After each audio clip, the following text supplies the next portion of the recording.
Remember that you can get a hot air station like a A1466 from store.rossmangroup.com. Man, this is so dumb. This was so stupid. If I had half a brain, I wouldn't post this to the main channel. This is embarrassing.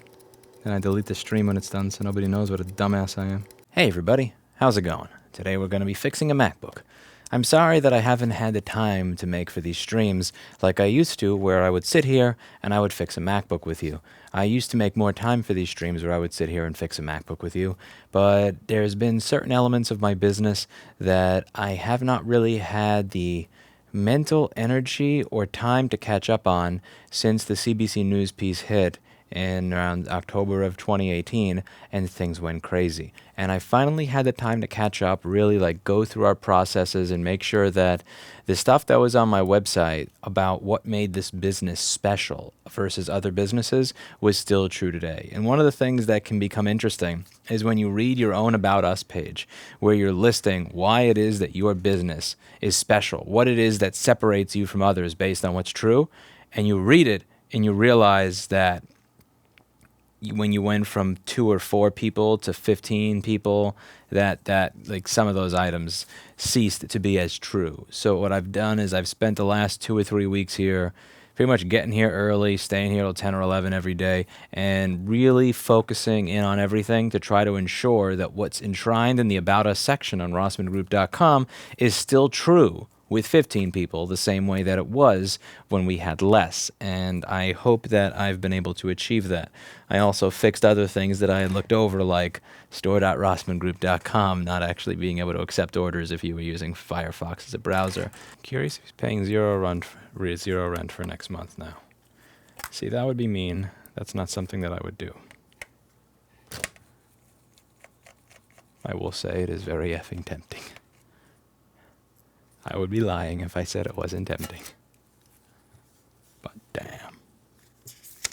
Oh, this machine comes with a Post-it note. Blown fuse below the Wi-Fi moisture sticker. What do they mean by that? Well, let's take a look and see. So, get the overhead camera going there. Full 0.03 without battery. All right. This is an 820-3437 MacBook. This is pretty old.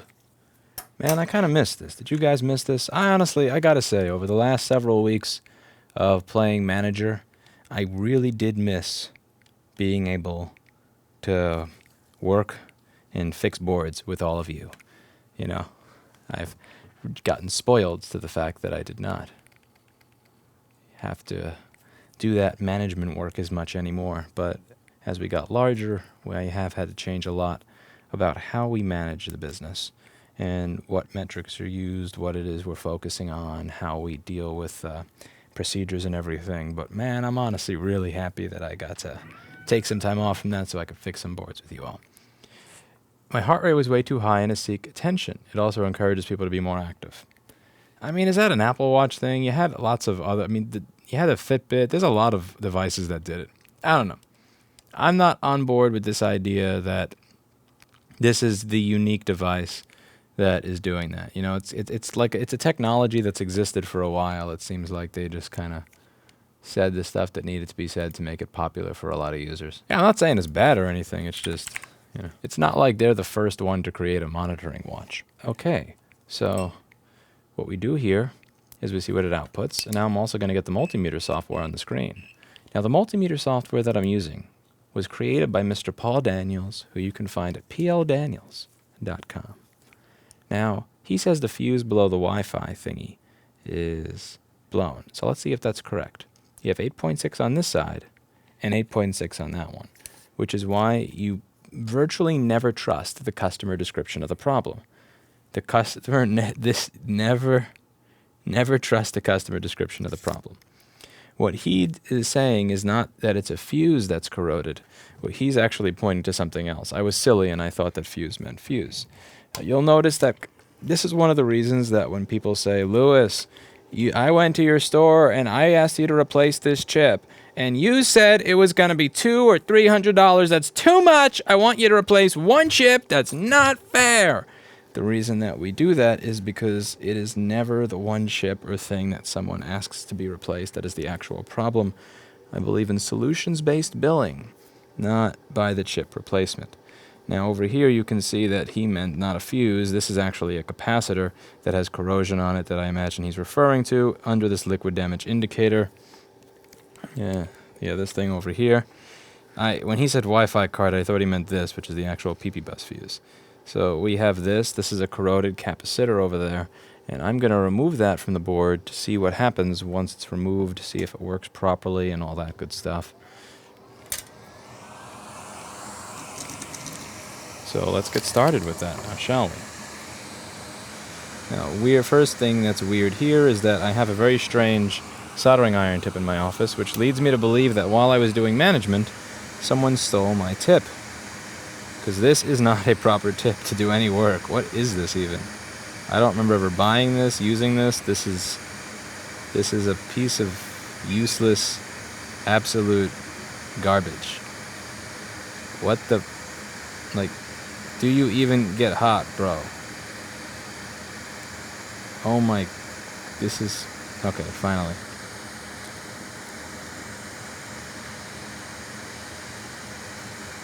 Alright, so I'm going to remove this cap and see if that's it. I'm sure the person that sent this is nice. I don't mean to pick on them, and I'm sorry if it comes off that I am picking on them, because I'm not. I'm just like pointing out something that's good to know in general aside from this, that when someone says like, it's this that's broken, what does it cost to just replace this? What people who are in this business need to understand is that it's very rare, if ever, that when a customer says, I need X, or this chip is what I want replaced, or just this wire, that is actually what is required. Okay, so you're going to stop beeping at me, or I'm going to beat the crap out of you. You're going to learn some respect, little HAKKO FM203.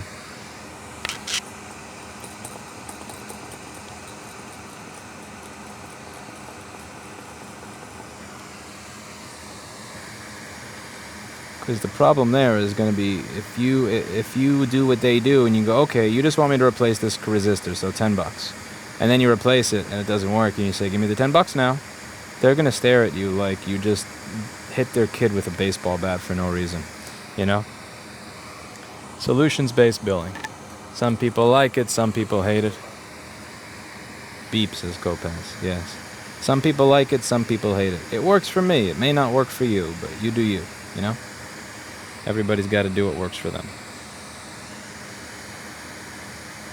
There's a lot of work that I refer to this place that doesn't have, like, they'll just do it, and they'll just sit there and take the 1 star when the customer gives it and go, I don't care. I'm going to fire charge it. I don't care. But they charge way less than I do. But when, like, they actually replace what they want replaced and it doesn't work, they just go, yep. So that sucks for you. Better guess next time. All right. So I am actually curious if that was what was shorted here and that was the case. Let's see. Because, like, it would be nice if that was all that needed to be done here. And it works. As you can see, when I turn this on, it's still only taking 30 milliamps, because that's not what's actually the problem. As always, like, just, yeah. So, I'm not saying this guy asked for it. I'm just being 100% clear. This person did not ask for any sort of deal like that. I'm not saying this about them. I'm just making a general point for this industry that, like, if you start doing that, if, like, people say, oh, I want you to replace this, how much is it? And you go down that rabbit hole, your life is going to suck. Okay, so what we're going to do here is take the board out of the case and see what's wrong with it. What's actually wrong with it. All right, so I'm going to take a guess that the transistor here is what's messed up, and I'm going to remove it. I'm going to remove it using Amtech Flux that's available on store.rossmangroup.com. We'll go over this in the schematic, and I can show you what was most likely wrong with this machine once we confirm it.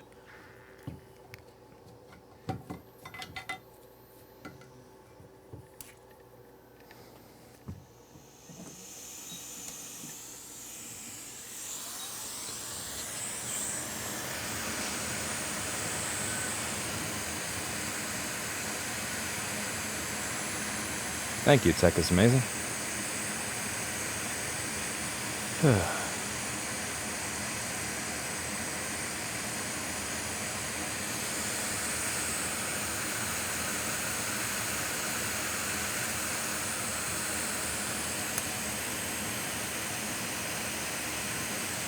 New subject.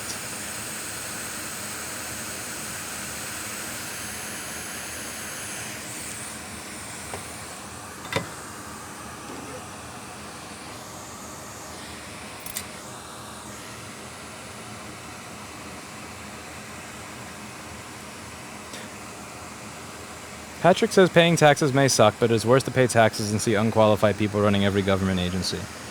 You know, this does remind me of when I went to Maine, and there was this one guy that took the day off work to meet with one of the representatives, and he met with them, and he said, you know, I sent you an email on everything regarding this bill, and he cuts him off and says, I haven't figured out how to get into my government email since I was elected, but let me know what it is that you were discussing. And what I found really depressing about that was that you could get elected to public office and genuinely not know how to set up an IMAP email account. Okay, maybe POP3 if in the interest of not getting fact-checked by someone saying no, this is wrong. I don't know if they use IMAP or POP3 for their government email, but like stuff like that, it has to kill you inside to know that like you send an email to the person that represents you. It's not just that they didn't read it because they didn't have time. They haven't set up their email account since they got elected. That's just you're not even trying. And the thing that tells me something is that the gentleman thought it was okay to say this because there was no real consequence. You know, it's not like you're going to get dragged into the principal's office. You're not going to get a write-up at your job. You're not going to get beaten with pitchforks and baseball bats outside for ignoring your constituents, because most people have just kind of accepted that, like, they know they're not being listened to by their representatives, and you know, it's just kind of the norm.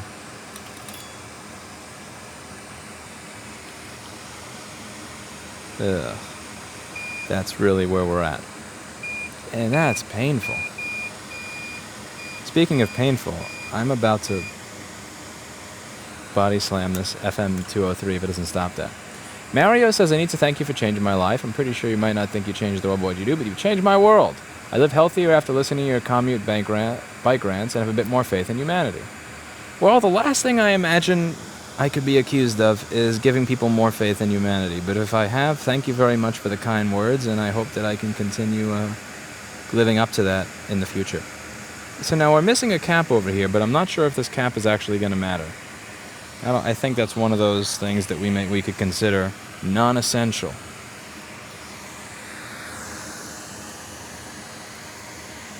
If I resolder a mouse button with no flux, will I have issues later? If you don't use flux, you'll always have issues later. More flux, less issues. Less flux, more issues. Understood? Good. All right. Always use flux. More flux. The more flux, the better the job. The bigger the glob, the better the job. All right, so we're still getting 31 milliamps. So now we're really going to have to dig deep and actually use our brain, which is something that I really try to avoid doing. I don't want to have to use my brain because that requires energy. I don't know if you guys know this, but the brain uses more energy than most of your body. There's a lot of energy that winds up getting eaten up by the brain. It's very inefficient. It takes too much energy to use. That's why I get tired when I use it so often. So I try to avoid using it as often as I can. You may have noticed that by the people that I hire to be contractors or do things for me and stuff like that. So the corrosion that we had was over here. It was on PP bus and it was on Q7560. Now Q7560, if you take a look at the schematic, is responsible for creating PP3V3S5, my main 3.3 volt power line. Now, let some terrible fire out, it's terrible fire. Let's be honest, that's why we're all here. Yeah, probably. So what this chip does is it takes 8 volts in this machine, PP bus S5 high side other iSense, which is really PP bus D3 hot by another name after it goes through a current sense resistor, and this is going to switch on off, so you're going to get pulses of 8, pulses of 8, pulses of 8, And you have a pulse of 8, 0. Pulse of 8, 0. And that's going to average out to 3.3 over here. First thing I want to do is see if we're actually getting 3.3 volts, since that's where the corrosion was. So what I'm going to do is I'm going to right-click on this beautiful Paul Daniels software over here on L7560, and it's going to show me where I can measure PP3V3S5. That's right. We're going to measure PP3V3S5 on the board, where it says to over here. We're going to turn on the multimeter software, created by the legend Paul Daniels. We're going to see what we get. We have 0 volts instead of 3. Actually, we have 0.5. Oh, that's bad. Oh, that's so bad. That's so bad. Now, I'm going to see if we have a short to ground, which we probably do. Actually, we don't. Okay, interesting. There's no short to ground, but yeah, 4.2 million ohms is not a short to ground. So this is actually a good thing here. So we don't have a short to ground, but we don't have the rail that we're supposed to have. So it's possible that something else was damaged in addition. So let's do our brain work here. So we're getting 0.5 volts. All right, so the next question that I have is this actually being told to turn on? Well, let's take a look over here on the schematic in the board view now, shall we? So it says over here that this side, what's going to enable it? So this chip is going to make 2 rails, right? On this side, it makes a 5-volt rail. That's an S4 rail. S4 comes after S5, so we're not focusing on that. And on this side, an S5 rail is created. So what we're looking for over here is what's going to tell this chip to turn on this whole section. So we have a bunch of stuff here. You have Vibst, Driv, Swa, Drivel, which is, we were talking about politicians earlier. Sisp, Sin, Rif, Vifp, Comp, N, P-good. Enable. E-N, enable. That's going to be what turns it on. Which one is it? SMC-PMG2EN or P3V3S5ENR? It's going to be this, because this is PP3V3S5, P3V3S5ENR. Let's see what we get on pin 21 of U7501, which is going to be on the flip side of the board according to the board view software and viewable right over here.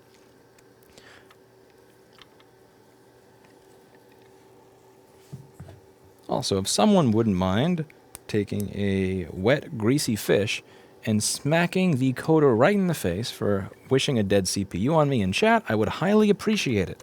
He's asked for it, and let's face it, he deserves it. He deserves all of that and more. I'm looking to buy some broken MacBooks to practice on. Any model recommendations? So just practice on client boards. Don't practice on client boards. That's a terrible idea. You should practice on some 2013 Airs. 2013, 11 or 13-inch MacBook Air, whichever you get cheaper. They're very often fixable, and they're easy to get the board out of the case. I'd highly suggest that. Don't practice on the client boards unless you own them. So unless, you've replaced the board for the customer, and they left the board with you, the old one, and now you have something to practice on. Now, there is something interesting happening here. Right where the enable would be, I see liquid. So I see some funny-looking kind of liquid right by where my enable is supposed to be. Now, the enable is there, so check it out. I do have my enable. This chip is supposed to be doing its job, but it's not. All right, now we're going to check. Let's go further around this buck converter. So the next question on Q7560, do we actually have 12.5 over here on pin 1? Well, one way to find out now, right? So I'm going to click on to Q7560, and we're going to check out pin 1, which is going to be this cap over here. Now I'm going to guess that that is actually broken, and we're not getting 12 volts over to that section anymore due to a broken trace. Let's see if I'm right. What do you guys think? You think I'm right? You think I'm wrong? You think I'm right? I think I'm right. All right, we have 8.6 here. What about this? What about this? This is all broken.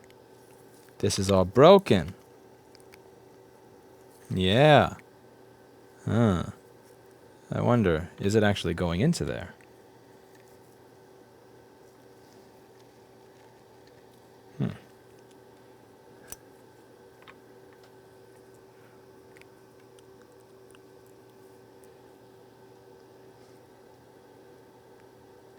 No, it is.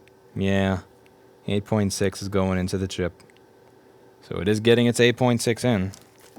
All right, the next thing I'm going to guess is that maybe my TPS went bad. That's possible. It's always possible. That's the issue. So We're going to replace the controller chip. Let's get started with replacing the controller chip and go from there. So all I can do is hope. We have nothing to lose but our mind.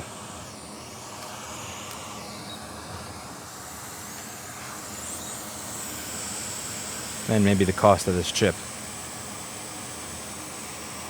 Now you got a page of tickets, Player 01. I got someone else starting in a week. We'll see how he goes with it. See what he does.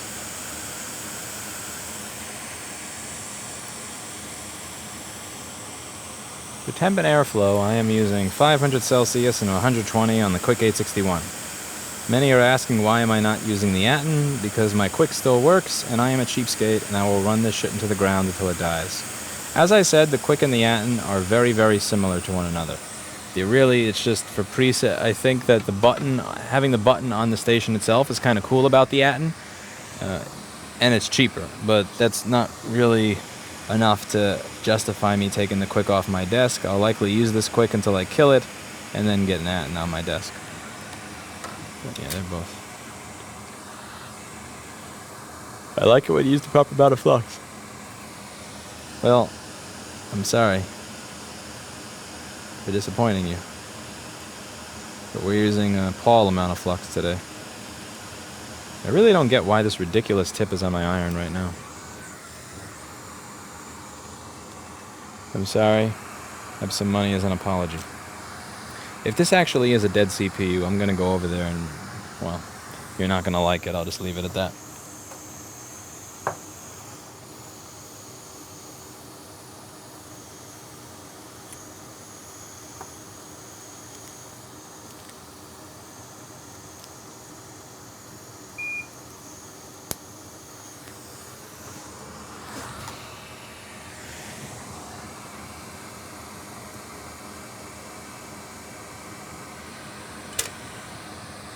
All the money you earn here, do you fund that somewhere?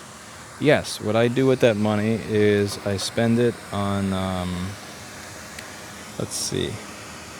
employees and rent and other overpriced New York City shit. I don't know. Someday I'd actually like to own a home. It would go towards the Own a Home Fund. I consider YouTube money at this point to be, if I get it, I really consider it to be found money. So I've gotten to a point where I don't use it as part of my budget. In the very beginning, when there was some YouTube revenue coming in, and it made sense to do regular videos and all that, I used it to pay back all the camera equipment and shit that I bought so I could do the instructional stuff. Now I just consider it found money. I don't make my budget based on the fact that it's there. I don't change my lifestyle. You may notice I live in the same apartment that I did in my first YouTube video. I moved into that place in, I think, 2010. Yeah, that's a long time ago. And I have the same apartment from 2010. Same good old beat-up bike. Same cat.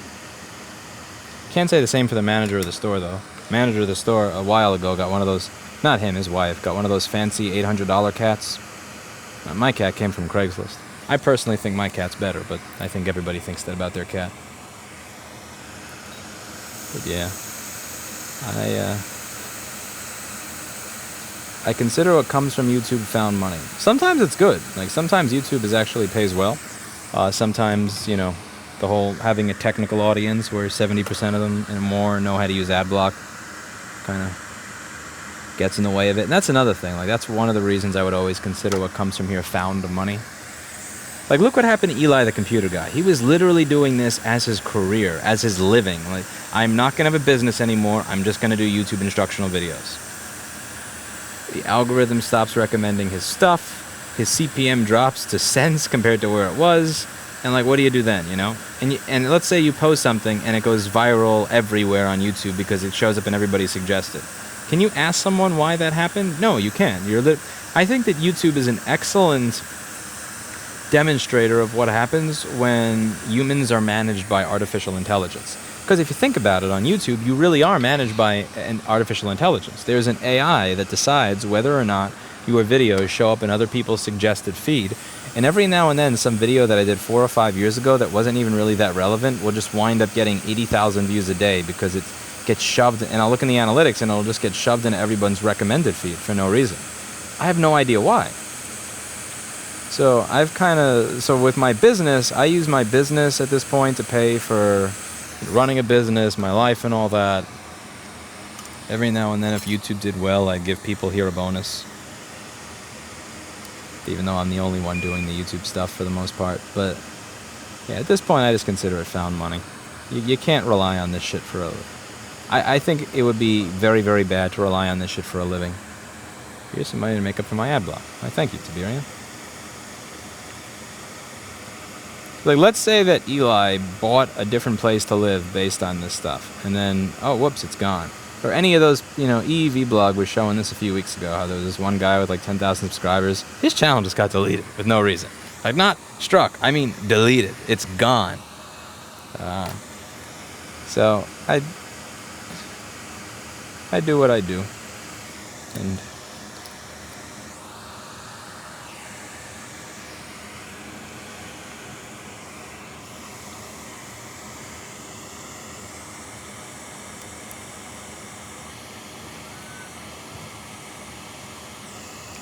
alright, I'll ban myself for being an ass. Ha.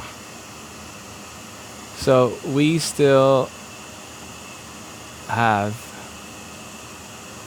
30 milliamps and no PP3V3S5. That's bullshit.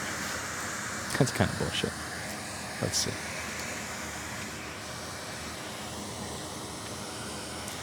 Paul says that air should always be fixable.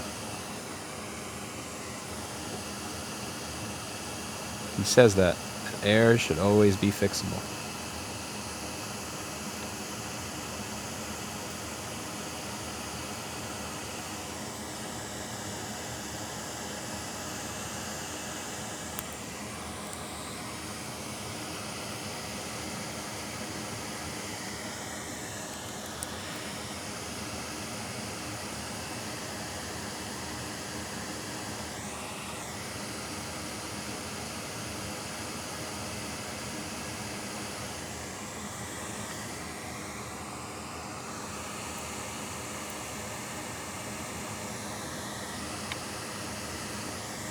Son of a... If you found money, you could use it to buy an almond milk latte. Why, thank you, but I will never spend that money at Starbucks. I'm sorry to disappoint you. I really think it's going to have to do with this trace over here. I'm going to remove this transistor and take a closer look at that area, because that's really the only thing I got to go on here. It's the only thing I have to go on here.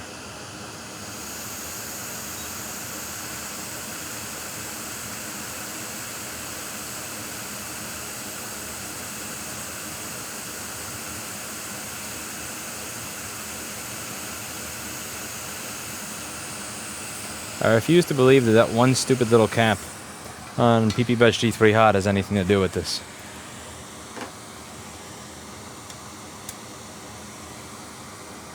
The Evil Geniuses, thanks for making my channel less irrelevant. I get 75 subscribers from a shout out from you. Why, thank you. Yeah. Hopefully they're the good ones. Okay, let's see. So, if we zoom in over here, all I really see going on is you have this capacitor going between PP-Budge G3 Hot, and it's a really tiny one in ground. It's not something that's going to be for switching or anything else, and you already have all these other gigantic capacitors in that area, so I don't see how this little teeny tiny thing to get rid of minor ripple currents is going to be what's causing our problem at all. I'm going to pray that what I did is I grabbed a bad transistor and grab another one.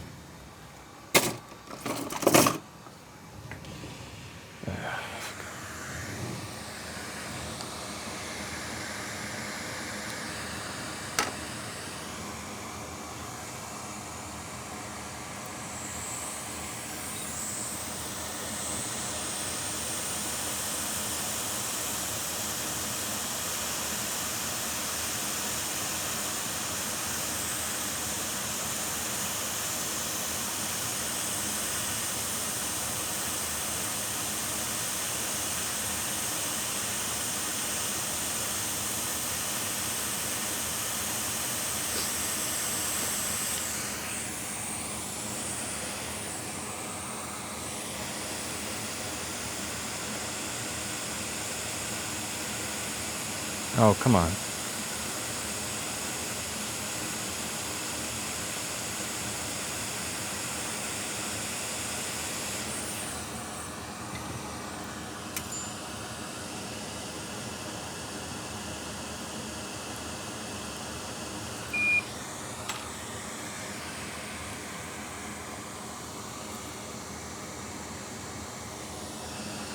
Fucking bullshit.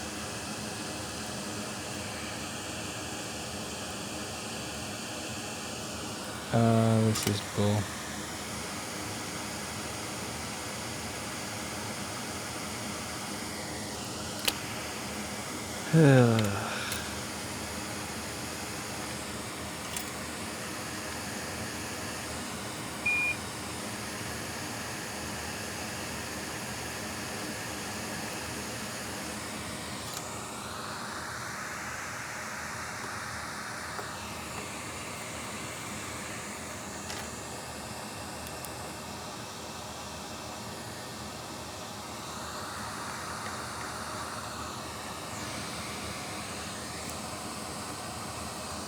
I'm kind of curious if the other rails that this LDO is supposed to make, I mean, if this chip is supposed to make are there.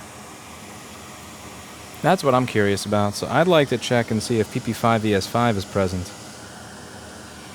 Let's see. 'Cause I think what could be happening is we have a short on a different rail that's stopping everything.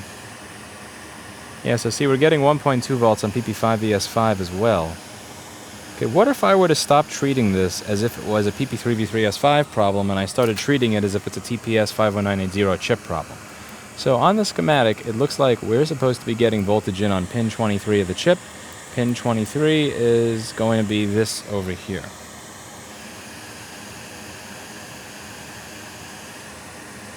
Bingo. Fucking there we go. Look at that. This is supposed to be PB bus, right? Alright, so we have, check this out. I think we got it. So this chip over here, well, what this does is it's going to take, this chip controls this transistor. This transistor is going to switch on, off, on, off, on, off. And it's going to send pulses of 8 volts, which we've confirmed are here. Confirmed that this 8 volts, this PP bus S5 high sense, whatever, blah, blah, blah, is here. We've measured this already. It's going to send those pulses through here, and it's going to average out to 3.3 volts at the end once you send a little bit of 8, a lot of nothing, a little bit of 8, a lot of nothing. Now, this chip itself needs voltage in. Voltage in is going to come from that same 8 volts, but we're not getting 8 over here. We're getting 0.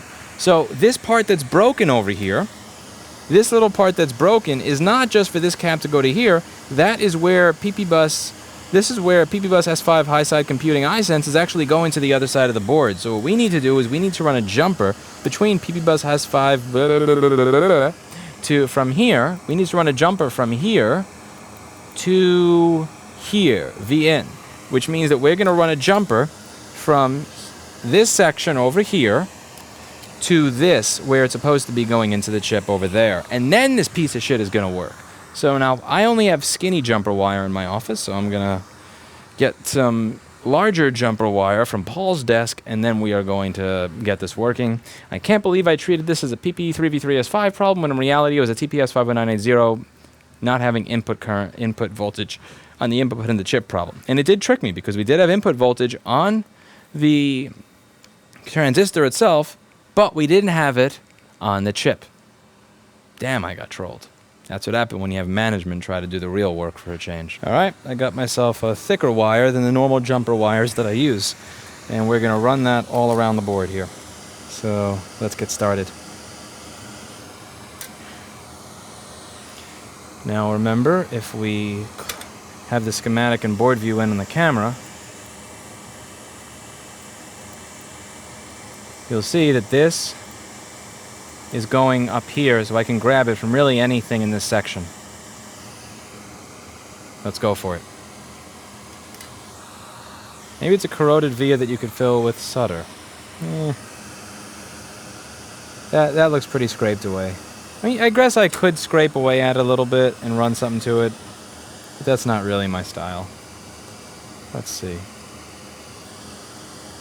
I haven't had my lunch yet today.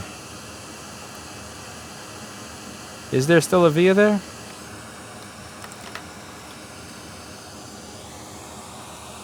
Like, do you guys see a via? Because I think I'm kind of out of via. I think I'm out of stock of vias. Oh, whoa, there may be something under there after all. Let's see. Just tighten up the microscope stand. It's not going to allow me to move it, but it'll make for an easier image for all of you. Let's see what I have under there. Oh, man. That's the 2.5 weeks of management without board repair, and I forgot how to do freaking board repair. Man, this is so dumb. This was so stupid. If I had half a brain, I wouldn't post this to the main channel. This is embarrassing. And I delete the stream when it's done so nobody knows what a dumbass I am. Oh man, that was so stupid. I literally have this in my own guide. In the video description, I have a guide on this. And it's like the basics things that you check. Ah, jeez.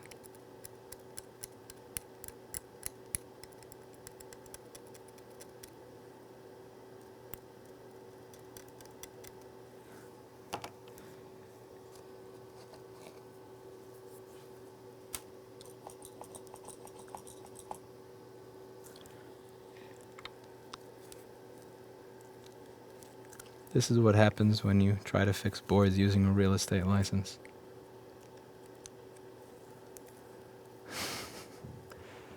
I'm a real estate person now.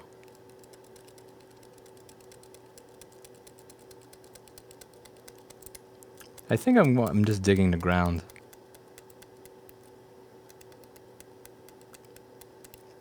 I have a feeling that right next to the point where PP bus is supposed to be, that's ground, and that I'm probably going to wind up merging them by trying to do this neatly.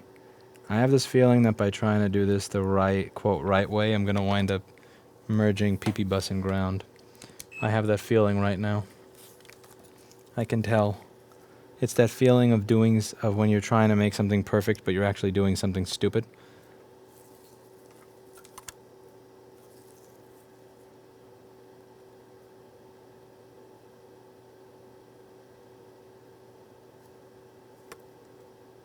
Okay, that's not ground in there. But also, that's a really damn deep hole. How am I gonna solder anything in there?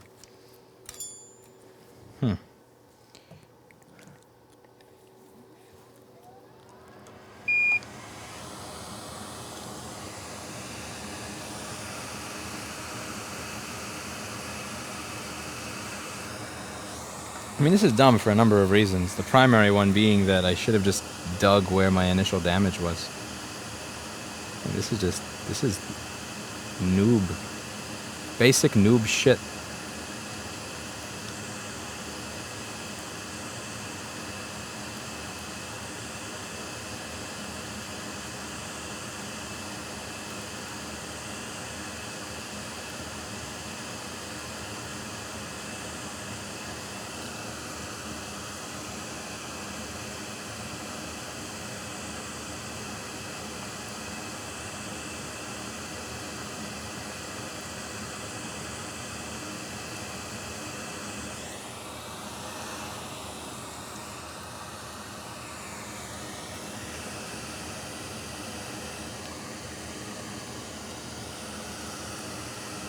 A little itty bitty wire.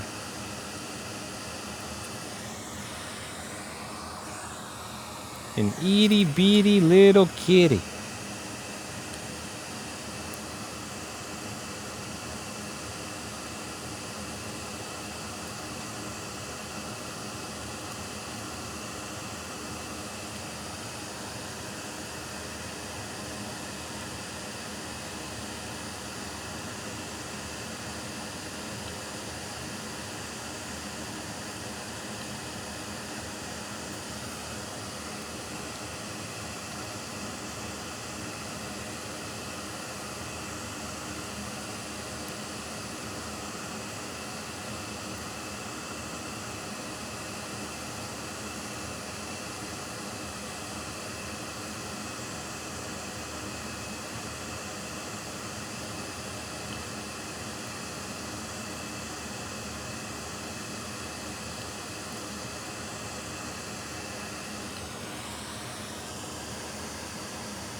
Okay.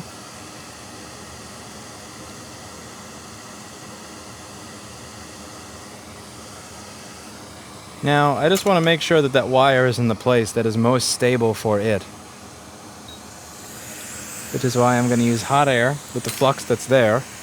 And you'll notice the wire is probably going to move a little bit. It's going to move into the place that it feels perfect through magic called surface tension.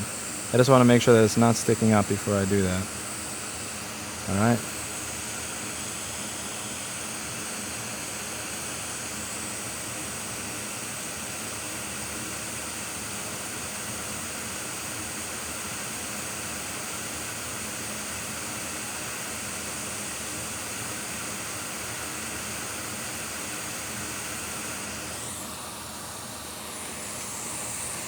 And if I wanted to have some real OCD, I could actually put a cap on top of that.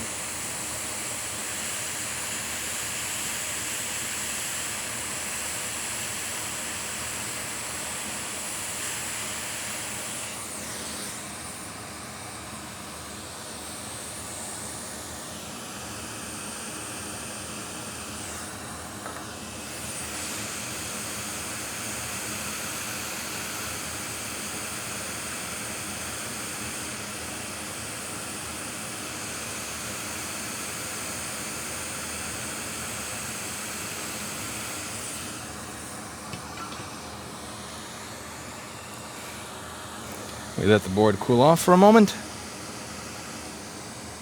That's what I should have done a half hour ago, but I didn't because I'm a moron. For some reason, you all still watch me anyway. Alright. Let's give the board some rapid cool technology. I replaced a perfectly good TPS 51980. Damn, that's dumb.